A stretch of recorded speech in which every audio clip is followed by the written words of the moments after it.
قلوب أقفالها. بسم اللہ الرحمن الرحیم اللہم صلی علی محمد وعلی آل محمد وبارک وسلم رب اشرح لی صدری ویسر لی امری واحلل عقدۃ من لسانی یفقہوا قولی واجعل لی وزیرا من اہلی آمین یا رب العالمین۔ ناظرین کرام السلام علیکم ورحمۃ اللہ وبرکاتہ۔ اللہ تعالیٰ سے دعا ہے کہ آپ جہاں کہیں بھی ہوں اللہ تعالیٰ آپ سب کو ہم سب کو اپنے حفظ و امان میں رکھے، عافیت اور سلامتی عطا فرمائے۔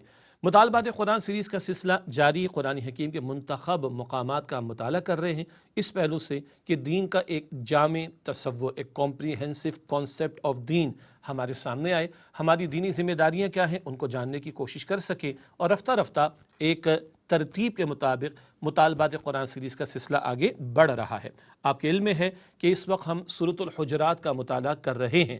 گزشتہ نشست میں ہم نے سورہ حجرات کا مطالعہ شروع کیا تھا، البتہ ایک ہی آیت کریمہ کا تفصیلی مطالعہ ہو سکا تھا، اور مطالبات قرآن سیریز کا یہ حصہ سوم تیسرا حصہ ہے اور درس پنجم پانچواں درس ہے۔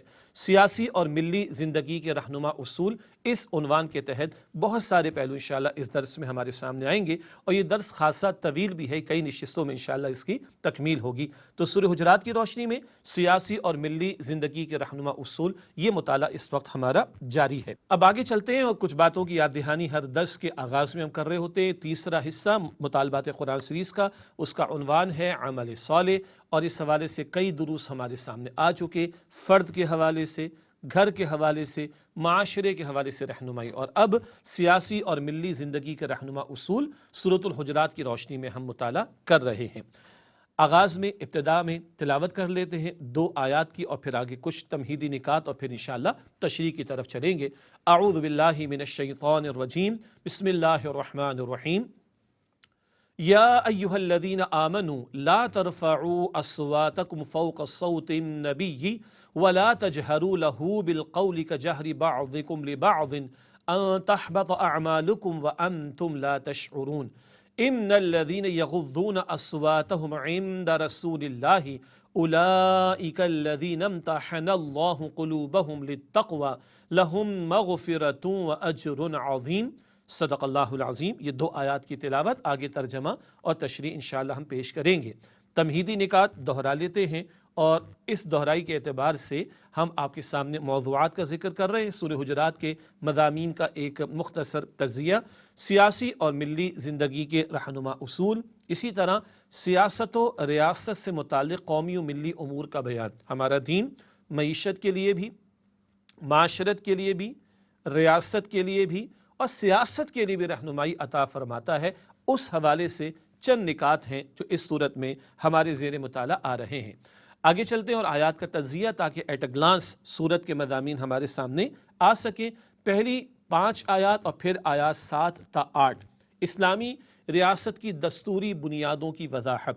یاد آیا ہوگا آپ کو آیت نمبر 1 کے مطالعے میں، اپنے معاملات کو اللہ تعالیٰ اور اللہ کے رسول علیہ السلام سے آگے نہ بڑھاؤ۔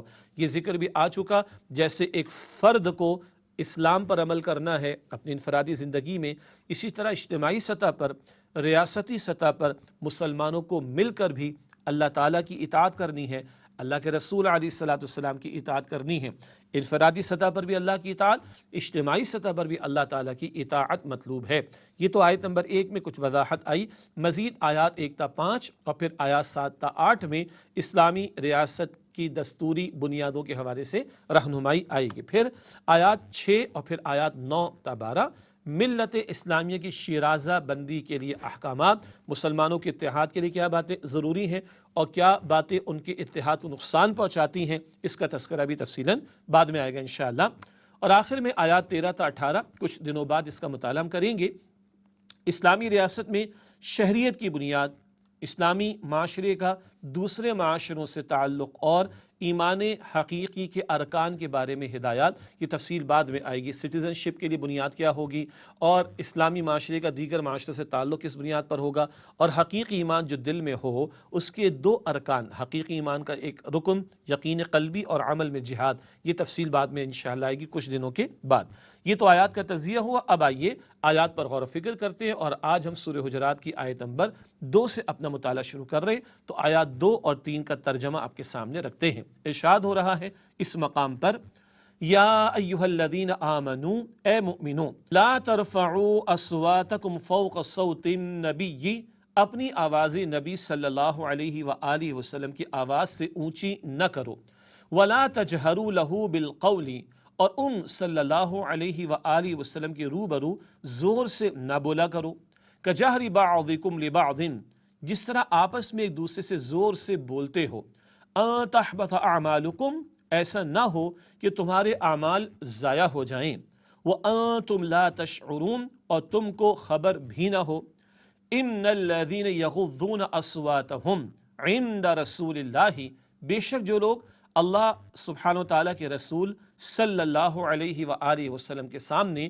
اپنی آوازوں کو پست رکھتے ہیں، اولئک الذین امتحن اللہ قلوبہم للتقوی، یہ ہیں وہ جن کے دل اللہ نے تقوی کے لیے آزما لیے ہیں، لہم مغفرۃ واجر عظیم، ان کے لیے بخشش اور اجر عظیم ہے، ان الذین ینادونک من وراء الحجرات، بے شک جو لوگ اے نبی صلی اللہ علیہ وآلہ وسلم آپ کو حجروں کے باہر سے پکارتے ہیں، اکثرهم لا یعقلون، ان میں اکثر نا سمجھ ہیں۔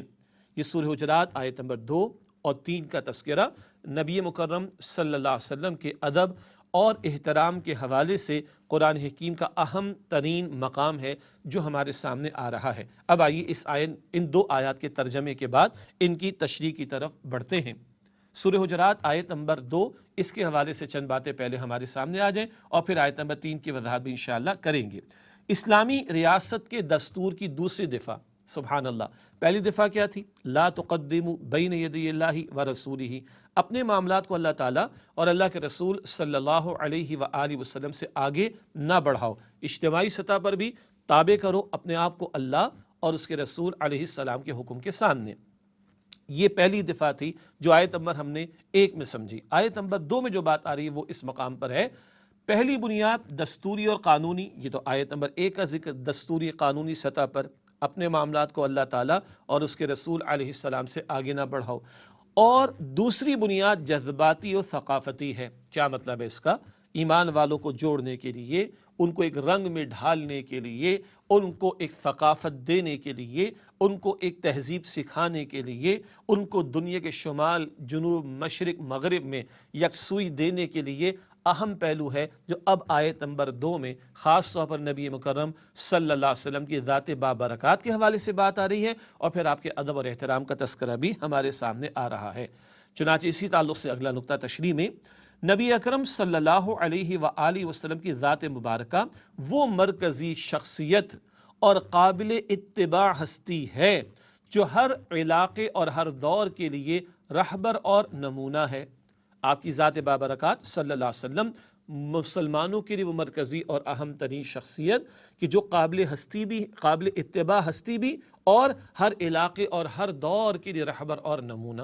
اللہ تعالیٰ قرآن پاک میں فرماتا ہے سورہ احزاب کی آیت نمبر 21 میں، لَقَدْ كَانَ لَكُمْ فِي رَسُولِ اللَّهِ أُسْوَةٌ حَسَنَةٌ، یقیناً تمہارے لیے رسول اللہ صلی اللہ علیہ وآلہ وسلم کی زندگی میں بہترین نمونہ موجود ہے۔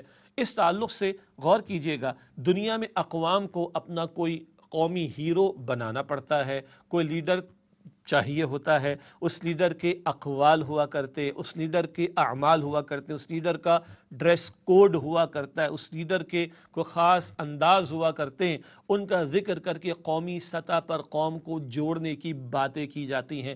ہمیں کسی اس طرح کی ہیرو شپ کی ضرورت نہیں ہے، ہمیں اس طرح کے کسی ہیروز کی ضرورت نہیں ہے۔ ہمارے لیے بہترین نمونہ نبی کریم صلی اللہ علیہ وآلہ وسلم کی ذات با برکات ہے۔ اس اعتبار سے جان لیجئے کہ دنیا کے اندر لوگوں کو ہیروز چاہیے، جیسے کہ میں نے عرض کیا، ان کی اقوال چاہیے جیسے کہ میں نے عرض کیا، اور ان کا گیٹ اپ، ان کے انداز وغیرہ، ہمیں ایسی کوئی شے کی ضرورت نہیں۔ مشرق ہو یا مغرب، شمال ہو یا جنوب، مسلمانوں کو جوڑنے والی بات ثقافت کے اعتبار سے، اعمال کے اعتبار سے، بود و باش کے اعتبار سے، رسومات کے اعتبار سے، قوماً جو اللہ کے رسول علیہ السلام کی ذات بابرکات ہے، وہ ہمارے لیے اہم ترین، دنیا کے کسی بھی کونے میں مسلمان نماز ادا کرتا ہے تو ایک ہی طریقے پر ادا کرتا ہے جو رسول اکرم صلی اللہ علیہ وسلم نے ہمیں سکھا دیا۔ کیا مطلب؟ فجر کے 2 فرض ہی سب ادا کرتے ہیں، ظہر کے 4، عصر کے 4، مغرب کے 3، عشاء کے 4، اور سب لوگ ایک رکعت میں ایک قیام کرتے ہیں، ایک رکعت میں ایک رکوع کرتے ہیں، ایک رکعت میں 2 سجدے کرتے ہیں۔ یہ کامن ہے نا، باقی کسی نے ہاتھ اوپر باندھ لیا، کسی نے ہاتھ نیچے باندھ لیا، یہ علمی طور پر تو بات ثابت شدہ ہے، مگر اس سارے مسلمانوں کو نماز ادا کرنے کا معاملہ ہو، ایک ہی انداز سے ادا کرنے کا طریقہ شمال، جنوب، مشرق، مغرب میں کس نے دیا؟ رسول اکرم صلی اللہ علیہ وآلہ وسلم نے۔ ملاقات ہو مسلمانوں کی دنیا کے کسی بھی کونوں میں، گریٹنگز کے آداب کیا سکھائے گئے؟ السلام علیکم ورحمۃ اللہ۔ دنیا کے ہر کونے میں جہاں مسلمان دوسرے سے ملے گا، یہی یکسوئی ہے الحمدللہ۔ مسلمان کے گھر میں بچہ پیدا ہو جائے، کسی بھی کونے میں دنیا میں ہو، کان میں اذان دی جائے گی، اقامت کہی جائے گی، 7 دن عقیقہ کیا جائے گا، ایسے ہی ہے نا۔ یہ سارے امور میں یکسوئی کہاں سے آ رہی ہے؟ یہ وحدت کہاں سے آ رہی ہے؟ یہ رسول اللہ صلی اللہ علیہ وسلم کی ذات بابرکات کے ذریعے سے آ رہی ہے۔ تو اسلامی ریاست کی پہلی دستوری دفعہ اپنے معاملات کو اللہ اور اس کے رسول علیہ السلام سے آگے نہ بڑھاؤ، یہ دستوری قانونی پہلو تھا جو پہلی آیت میں آیا۔ اگلا پہلو ہے جذباتی اعتبار سے، ثقافتی اعتبار سے، امت کو متحد کرنے کے اعتبار سے، وہ رسول اللہ صلی اللہ علیہ وآلہ وسلم کی ذات بابرکات کہ جن کے تعلق سے اس مقام پر کلام آ رہا ہے۔ یہ تو دفعہ یعنی جو دستوری ہو سکتی ہے اس کے اعتبار سے بات آئی۔ البتہ آیت نمبر 2 میں ذکر کیا آیا لا ترفعوا اصواتکم فوق صوت النبی، اپنی آوازوں کو نبی صلی اللہ علیہ وسلم کی آواز سے بلند نہ کرنا۔ یہاں آواز بلند کرنے سے بھی منع کیا جا رہا ہے، اور اگر ایسا ہو جائے اور کوئی بے ادبی کا ذرائع شائبہ بھی آ جائے تو کہاں تک بات چلی جائے گی؟ اعمال حبط، نیکیاں برباد، اور اس کیفیت میں کہ معلوم بھی تمہیں نہیں ہوگا۔ یہ ادب اور احترام اس مقام پر آ رہا ہے نبی مکرم صلی اللہ علیہ وآلہ وسلم کے تعلق سے۔ البتہ ایک وقفہ لیتے ہیں اور اس کے بعد اسی نقطے پر مزید آپ کے سامنے تشریح رکھیں گے۔ السلام علیکم ورحمۃ اللہ وبرکاتہ۔ السلام علیکم ورحمۃ اللہ وبرکاتہ۔ ناظرین کرام خوش آمدید کہتے ہیں آپ کو۔ مطالبات قرآن سیریز کا سلسلہ جاری، سورہ حجرات کا ہم مطالعہ کر رہے ہیں۔ ملی اور سیاسی رہنمائی کے حوالے سے بات آ رہی ہے۔ آیت نمبر 2 کا مطالعہ ہم نے شروع کیا، اور نبی اکرم علیہ السلام کی ذات بابرکات تمام امت مسلمہ کے لیے نمونہ، سب انسانوں کے لیے نمونہ، اور امت کو جوڑنے والی ذات حضور کی صلی اللہ علیہ وسلم۔ اور یہ ہماری وہ بنیاد ہے جس کو ہم جذباتی اور ثقافتی بنیاد کہہ سکتے ہیں کہ آپ کی ذات کے ذریعے ہمیں وہ ایک قابل اتباع ہستی کا نمونہ مل گیا کہ جس پر عمل درآمد ہو، یعنی جس نمونے کو فالو کیا جائے تو امت میں اتحاد بڑھتا چلا جائے گا۔ آئیے اس آیت کریمہ میں جو نبی مکرم علیہ السلام کے ادب اور احترام کا تذکرہ آ رہا ہے، اس تعلق سے بات کو آگے بڑھاتے ہیں۔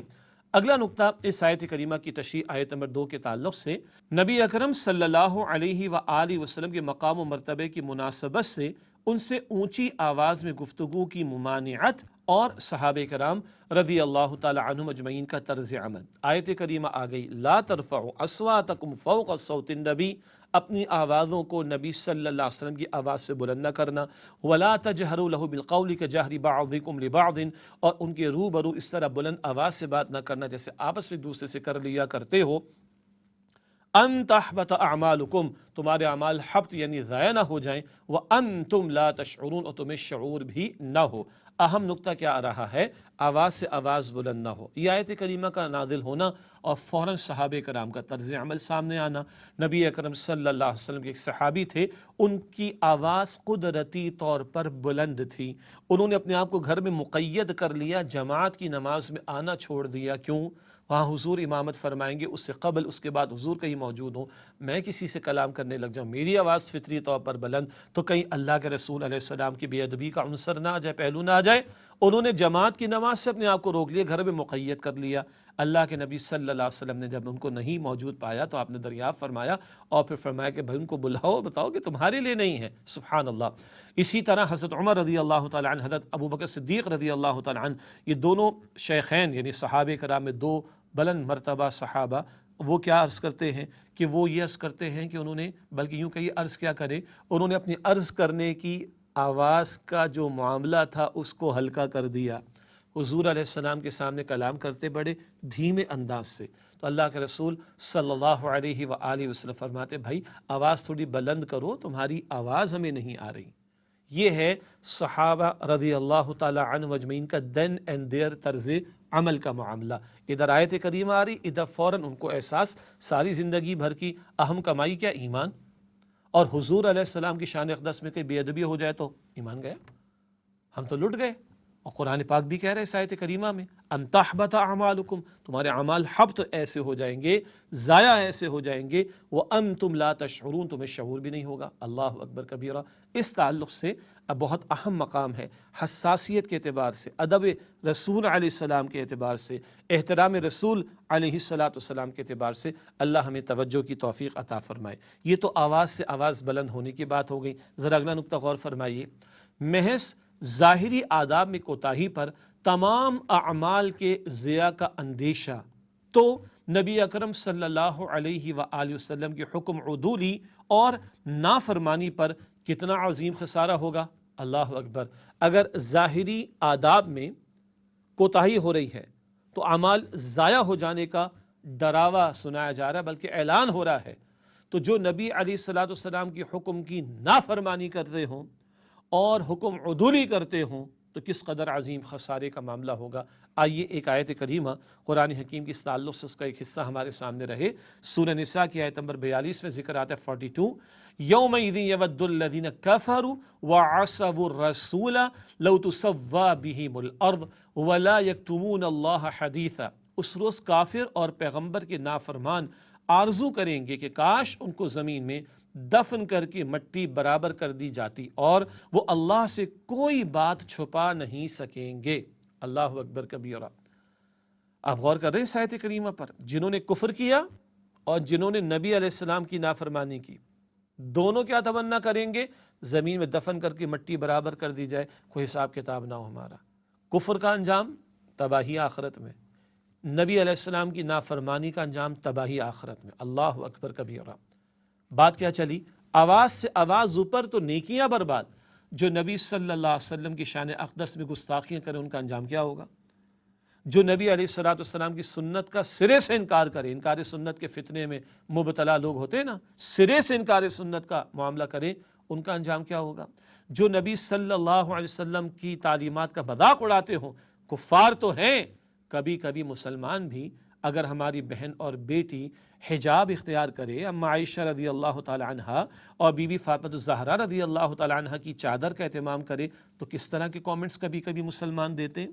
کوئی مسلمان مرد ہے، ہمارا بھائی ہے، بیٹا ہے، چہرے پر داڑھی سجاتا ہے تو استغفر اللہ، لوگ مذاق اڑاتے ہیں کہ نہیں اڑاتے؟ تو جو نبی صلی اللہ علیہ وسلم کی سنتوں اور آپ کی تعلیمات کا مذاق اڑائے، اس کا انجام کیا ہوگا؟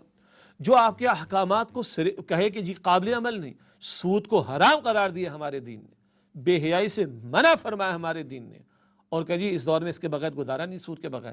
اب یہ کیا تم ہر وقت پردے کی بات کرتے رہتے ہو؟ اس کے بغیر گزارا نہیں، کیا مطلب؟ بے پردگی کے بغیر گزارا نہیں، عورت کو کھلواڑ بنائے بغیر گزارا نہیں۔ استغفر اللہ۔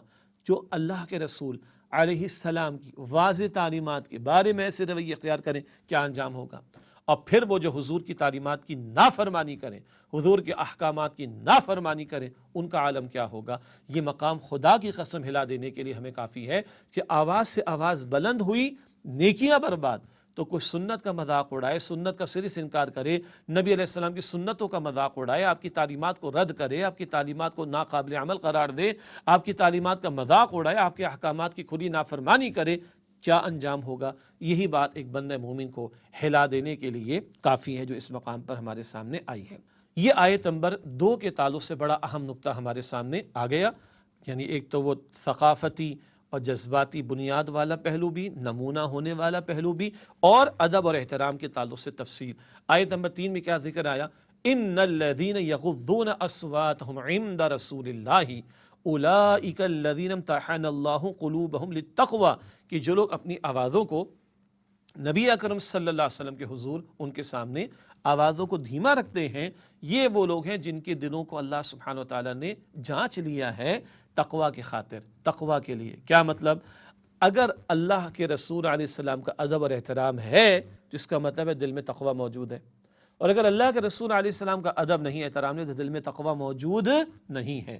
اور اگر تقوی ہے تو حضور کا ادب اور احترام ہوگا۔ ایسا ادب اور احترام کرنے والوں کے لیے فرمایا لہم مغفرۃ و اجر عظیم، ان کے لیے مغفرت اور اجر عظیم ہے۔ اب ایک اور پہلو کے اعتبار سے دیکھیے، آج حضور ہمارے سامنے بنفس نفیس تو موجود نہیں، اب احترام اور ادب کا تقاضا کیا ہے، اس کو بھی علماء نے بیان فرمایا، مفسرین نے تحریر فرمایا، ذکر فرمایا۔ اللہ کے نبی صلی اللہ علیہ وآلہ وسلم کا نام مبارک سامنے آئے تو بندہ ادب سے نام لے اور صلی اللہ علیہ وسلم، یہ درود کا بھی اہتمام کر لے۔ جب اللہ کے نبی صلی اللہ علیہ وآلہ وسلم کی احادیث مبارکہ کا بیان ہو رہا ہو تو توجہ سے سنیں، کیونکہ اقوال رسول ہے نا صلی اللہ علیہ وسلم جو احادیث مبارکہ کی صورت میں ہمارے سامنے، تو جب مطالعہ حدیث ہو، حدیث رسول علیہ السلام کا بیان ہو تو خاموشی اختیار کر لی جائے۔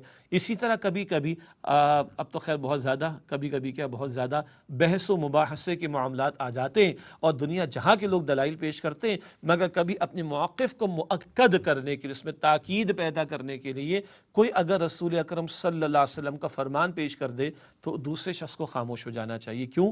اب حضور کا فرمان آ گیا، اس کے مقابلے میں وہ کچھ کہے تو حضور کی آواز کے مقابلے میں بات اوپر چلی جائے گی نا، تو تقاضا کیا ہے ادب کا، بندہ خاموشی اختیار کر لے۔ ہاں یہ بعد میں دیکھ لیں گے کہ جو بات پیش کی جا رہی ہے اس کی نسبت حضور کی طرف واقعتاً ہے بھی کہ نہیں صلی اللہ علیہ وسلم، جو قول یہ بات پیش کی جا رہی ہے وہ اللہ کے رسول علیہ السلام کا فرمان ہے بھی کہ نہیں، یہ بات بعد میں ہو جائے گی۔ یا فلاں اگر قول رسول علیہ السلام پیش کیا گیا تو اس معاملے سے متعلق ہے بھی کہ نہیں، یہ تحقیق بعد میں۔ مگر ادب کا تقاضا کیا ہے، ہمارے سامنے اگر کوئی بات بیان کر رہا ہے اور اپنی دلیل کے طور پر قول رسول صلی اللہ علیہ وسلم کو پیش کر دے تو ادب کا تقاضا ہے کہ ہم خاموشی اختیار کر لیں۔ اسی طرح مسجد نبوی میں حاضری ہو تو ادب اور احترام، روضہ رسول صلی اللہ علیہ وآلہ وسلم پر حاضری، وہاں بھی آیت کریمہ آیت نمبر 2 لکھی ہوئی ہے تو وہاں بھی ادب اور احترام کا تقاضا ہے کہ خاموشی اختیار کی جائے۔ بس اللہ تعالیٰ ہمارے معاملات کو آسان فرمائے اور عافیت عطا فرمائے۔ ہم اپنے اسمارٹ فون کے اندر گم ہو جاتے ہیں، سیلفیز میں گم ہو جاتے ہیں، اور جناب کال کے اندر گم ہو جاتے ہیں، نہ جانے تصویریں لینے میں گم ہو جاتے ہیں، وہاں پر جا کر بھی انا للہ و انا الیہ راجعون۔ اللہ ہماری کوتاہیوں کو معاف فرمائے اور نبی مکرم صلی اللہ علیہ وآلہ وسلم کا سچا ادب اور احترام عطا فرمائے۔ یہ آیت نمبر 2 اور 3 جہاں نبی مکرم علیہ السلام کے ادب اور احترام کا تقاضا آیا، اس پر ہمارا کلام مکمل ہوا۔ اس کے بعد آیات ہیں 4 اور 5 جن میں اللہ سبحانہ وتعالیٰ نے ایک خاص تناظر ہوا، اس کے حوالے سے نبی مکرم صلی اللہ علیہ وسلم کے ادب اور احترام کے حوالے سے رہنمائی عطا فرمائی۔ آئیے آیت نمبر 4 اور 5 کا ترجمہ کر لیتے ہیں۔ ارشاد ہوا ان الذین ینادونک من وراء الحجرات، جو لوگ اے نبی صلی اللہ علیہ وآلہ وسلم آپ کو حجروں کے باہر سے پکارتے ہیں، اکثرهم لا يعقلون، ان میں سے اکثر نا سمجھ ہیں، ولو انہم صبروا، اور اگر وہ صبر کیے رہتے، حتی تخرج الیہم، یہاں تک کہ آپ صلی اللہ علیہ وآلہ وسلم خود نکل کر ان کے پاس آتے، لکان خیرا لہم، تو یہ ان کے لیے بہتر ہوتا، واللہ غفور الرحیم، اور اللہ تو بخشنے والا مہربان ہے۔ یہ سورہ حجرات آیات 4 اور 5 کا ترجمہ۔ اس سے پہلے کہ ان کی تشریح کا ہم آغاز کریں، ایک وقفہ ہوا چاہتا ہے، وقفہ کر لیتے ہیں اور اس کے بعد ان آیات کی تشریح انشاءاللہ آپ کے سامنے رکھیں گے۔ السلام علیکم ورحمۃ اللہ وبرکاتہ۔ علیکم ورحمۃ اللہ وبرکاتہ۔ ناظرین کرام خوش آمدید کہتے ہیں آپ کو۔ سورہ حجرات کا مطالعہ جاری ہے، آیت نمبر 4 اور 5 کا ترجمہ آپ کے سامنے رکھا گیا۔ آئیے ان آیات کی تشریح کی طرف آگے بڑھتے ہیں۔ نبی اکرم صلی اللہ علیہ وآلہ وسلم کی توقیر و تعظیم کے حوالے سے ایک کوتاہی کا ذکر۔ ایک قبیلے کے کچھ افراد تھے، وہ ایسے وقت آ گئے جب نبی اکرم صلی اللہ علیہ وسلم کا دوپہر میں مختصر آرام یعنی قیلولے کا وقت تھا، اور انہوں نے آ کر حجرے کے باہر سے نبی علیہ الصلوۃ والسلام کو پکارنا شروع کر دیا۔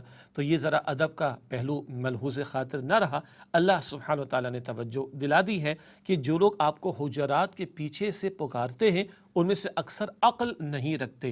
نبی علیہ الصلوۃ والسلام کے آرام کا خیال رکھنا چاہیے تھا، مصروفیات ہوا کرتی ہیں، اور سب سے بڑھ کر مصروفیات تو حضور کی تھی صلی اللہ علیہ وسلم۔ اور بتایا کہ اگر یہ صبر کرتے یہاں تک کہ خود حضور تشریف لے آتے ان کے پاس، یہ ان کے حق میں بہتر ہوتا۔ کچھ آداب بتائے جا رہے، اس کوتاہی پر توجہ کچھ نئے آنے والوں کو دلائی گئی۔ نئے آنے سے مراد نئے نئے اسلام لانے والے کچھ لوگ تھے، ان کو توجہ دلائی گئی ہے۔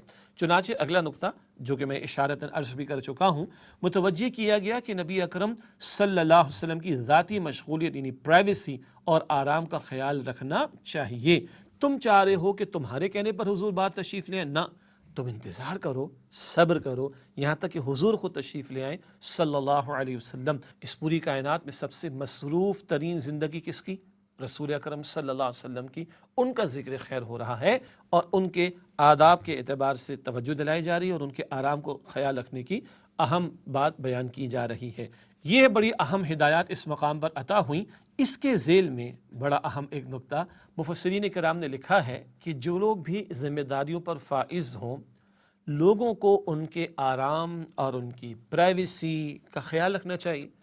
اور بہت سے لوگ دینی اعتبار سے ذمہ داریوں پر ہوا کرتے ہیں، تو بہرحال کوشش کرنی چاہیے۔ اور آج کا تو عجیب معاملہ ہو گیا، رات کو 1 بجے بھی لوگ فون کر رہے ہیں، جی حضرت یہ مسئلہ بتا دیں۔ اور بھائی حضرت کے تم آرام کا بھی تو خیال رکھ لو۔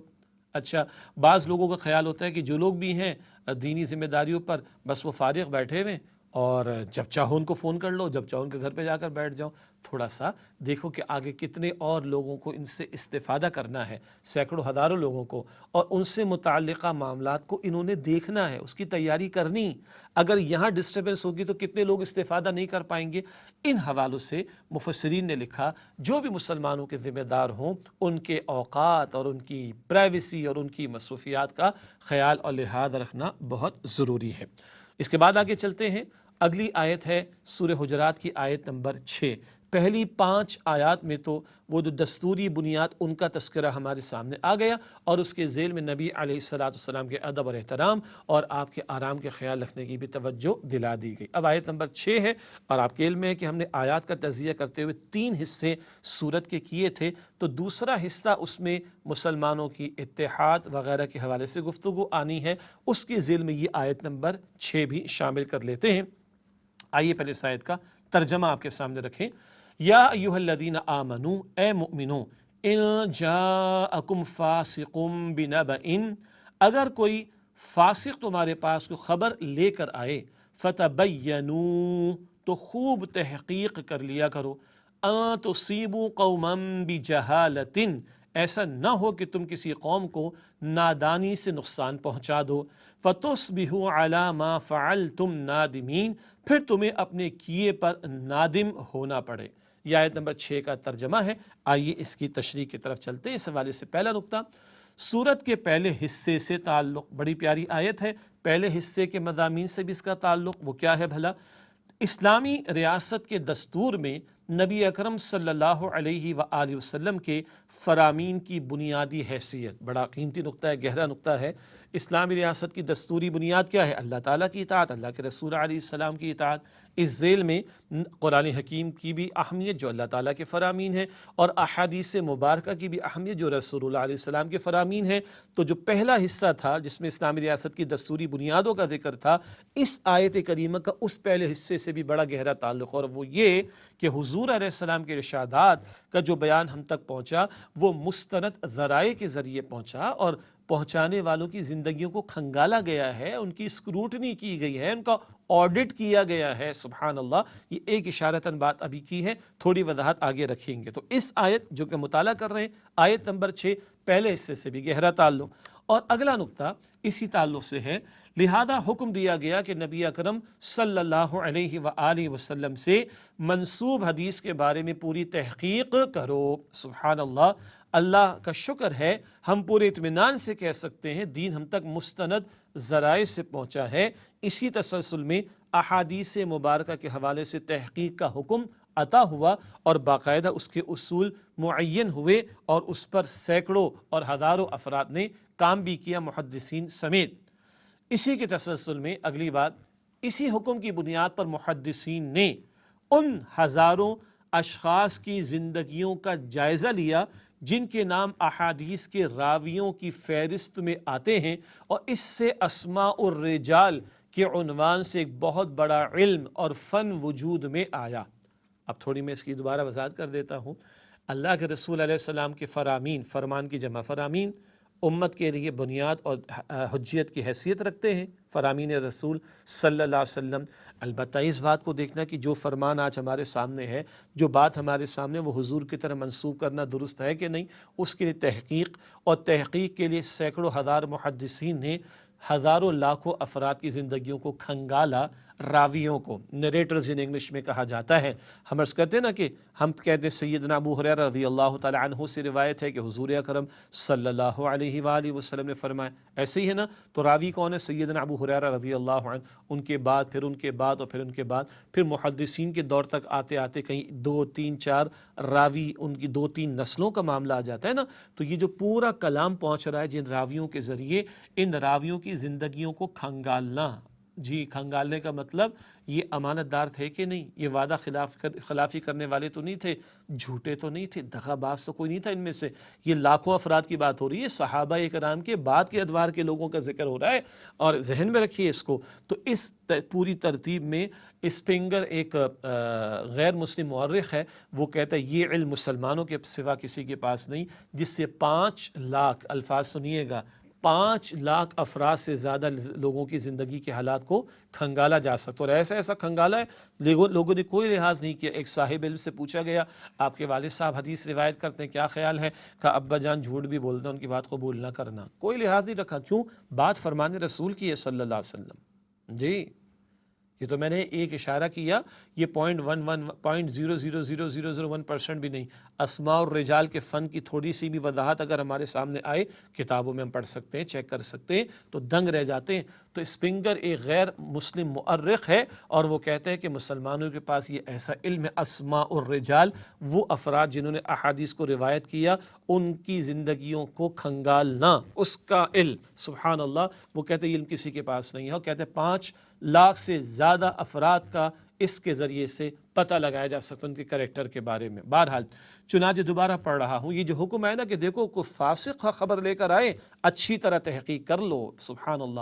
ان ہزاروں اشخاص کی زندگیوں کا محدثین نے جائزہ لیا جن کے نام احادیث کے راویوں کی فہرست میں آتے ہیں، اور اس سے اسماء الرجال کے عنوان سے ایک بہت بڑا علم اور فن وجود میں آیا۔